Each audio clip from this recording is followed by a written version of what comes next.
ಸಖತ್ ಖಾರ ಬಣ್ಣ ಮತ್ತು ರುಚಿ ಆಚಿ ಚಿಲ್ಲಿ ಪೌಡರ್. ಚಳಿಗಾಲದ ಅಧಿವೇಶನಕ್ಕೆ ವಿಪಕ್ಷಗಳು ಸಜ್ಜಾಗಿವೆ ಸರ್ಕಾರವನ್ನು ಇಕ್ಕಟ್ಟಿಗೆ ಸಿಲುಕಿಸಬೇಕು ಅಂತ. ಮತ್ತೊಂದು ಕಡೆ ಸಿದ್ದರಾಮಯ್ಯನವರು ಕೂಡ ಗೈಡ್ಲೈನ್ಸ್ ಕೊಟ್ಟಿದ್ದಾರೆ. ತಮ್ಮ ಇಲಾಖೆಯ ಬಗ್ಗೆ ಸೂಕ್ತ ಉತ್ತರದೊಂದಿಗೆ ಬನ್ನಿ ಅಂತ ಸಿದ್ದರಾಮಯ್ಯನವರು ಹೇಳಿದ್ದಾರೆ.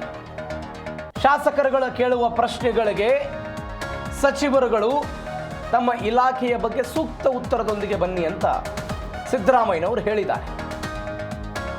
ಇಲಾಖೆಯ ಬಗ್ಗೆ ಪ್ರಶ್ನೆಗಳಿಗೆ ಸಮರ್ಪಕ ಉತ್ತರ ಇಡಲಿ, ಸರ್ಕಾರ ಕೊಟ್ಟಿರುವ ಅನುದಾನದ ಬಗ್ಗೆ ಒತ್ತಿ ಒತ್ತಿ ಹೇಳಬೇಕು ಅಂತ. ಏನೇನು ಮಾಡಿದೆ ಲೋಕೋಪಯೋಗಿ, ಅಬಕಾರಿ ಇಲಾಖೆ, ಮುಜರಾಯಿ ಇಲಾಖೆ, ನೀರಾವರಿ ಇಲಾಖೆ, ಜಲಸಂಪನ್ಮೂಲ ಇಲಾಖೆ, ನಗರಾಭಿವೃದ್ಧಿ ಇಲಾಖೆ, ಹಣಕಾಸು ಇಲಾಖೆ, ಬೇರೆ ಬೇರೆ ಗ್ಯಾರಂಟಿಗಳ ಅನುಷ್ಠಾನ, ಸರ್ಕಾರ ಏನೇನು ಮಾಡಿದೆ, ಕೃಷಿ ಇಲಾಖೆ ಆಗಿರ್ಬೋದು, ಎಲ್ಲದರ ಬಗ್ಗೆಯೂ ಕೂಡ ಹೇಳಬೇಕು ಅಂತ. ಯಾವುದೇ ಕಾರಣಕ್ಕೂ ನಾಯಕತ್ವದ ಚರ್ಚೆ ಬಗ್ಗೆ ಅನಾವಶ್ಯಕ ಮಾತುಗಳನ್ನು ಮಾತನಾಡಬೇಡಿ ಅಂತ ಸಿದ್ದರಾಮಯ್ಯನವರು ಟಿಪ್ಸ್ ಕೊಟ್ಟಿದ್ದಾರೆ.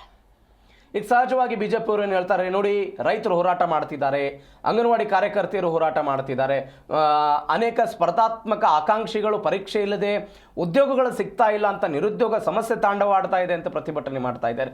ಹೀಗಾಗಿ ಎದುರಾಳಿಗಳು ಕೇಳುವ ಪ್ರಶ್ನೆಗಳಿಗೆ ಸಮರ್ಪಕವಾದಂಥ ಉತ್ತರವನ್ನು ಕೊಡಬೇಕು ಅಂತ ಹೇಳಿದರೆ ನಿಮ್ಮ ಇಲಾಖೆಯಲ್ಲಿ ಯಾವ್ಯಾವುದಕ್ಕೆ ಏನೇನು ಅನುದಾನವನ್ನು ಕೊಟ್ಟಿದೆ ಅನ್ನೋದನ್ನು ಸಮರ್ಥವಾಗಿ ಸಿದ್ಧತೆ ಮಾಡಿಕೊಂಡು ಬನ್ನಿ ಅಂತ ಸಿದ್ದರಾಮಯ್ಯನವರು ಹೇಳಿದ್ದಾರೆ. ಮತ್ತೊಂದು ಕಡೆ ಕಾಂಗ್ರೆಸ್ನಲ್ಲಿ ಆಗಿರುವಂತಹ ಬೇರೆ ಬೇರೆ ಕಾರಣಗಳಿಂದ ಈ ಮುಖ್ಯಮಂತ್ರಿ ಬದಲಾವಣೆ, ಸಚಿವ ಸಂಪುಟ ಪುನರ್ರಚನೆ, ಬೇರೆ ಬೇರೆ ನಾಯಕರುಗಳು ಕೊಟ್ಟಂಥ ಹೇಳಿಕೆ ಸಹಜವಾಗಿ ಚರ್ಚೆಗೆ ಬರುತ್ತೆ.